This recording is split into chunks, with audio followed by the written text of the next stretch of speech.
I am Saul Kripke. I have written various books on different philosophical, mathematical, and even linguistic topics. Okay, so you've made groundbreaking work on Wittgenstein. How did you become interested in him in particular? I suppose because I studied for my undergraduate degree at Harvard, and at least two of the, or maybe three, come think of, visit or two, of the relevant faculty members were very interested in Wittgenstein, and especially the later Wittgenstein, the investigations. But I didn't really come to any view as to why this might really be an important argument until after finishing, and in the following year, in 1962 to 3, did I come on my own take on what he was doing, right? Why do you think that was original or different from the interpretation people had at the time? Well, some people do challenge me about this, right? I myself do think it was a different interpretation, and really it was Wittgenstein as it struck me and presented a problem, as I say, right? And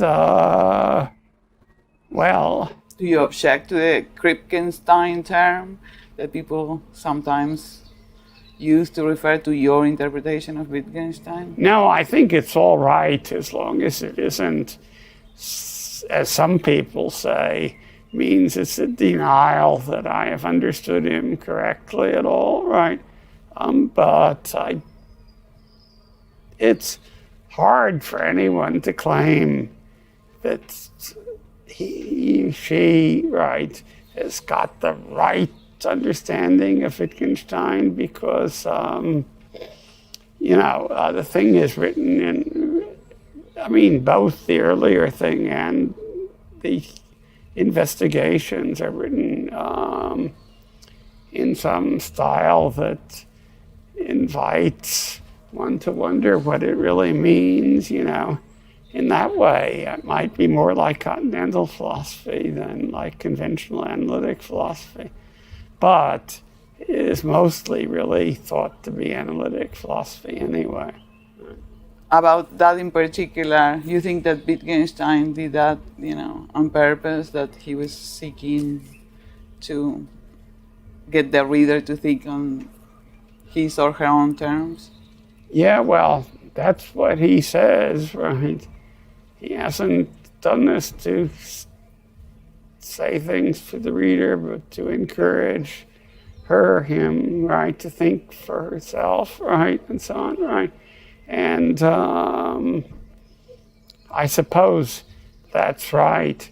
Nevertheless, in spite of his saying that he doesn't state theses in philosophy since everyone would agree to them, he does seem to be pushing forward certain views and problems and so on, right?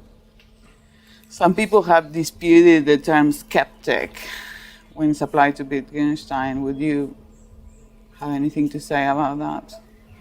Well, he probably would not avow the term skeptic, right? In that way, you might compare him to, say, Berkeley, who thought he was defending common sense, right? Hume actually remarked, well, no matter what he says, right, his views, Berkeley's views, are only skeptical. And I think that might be the case with Wittgenstein too, right? He certainly raises a skeptical problem, I think, anyway, right? And also, you think that his position ends up being relativistic, right? Oh, yes. No. And he even says so,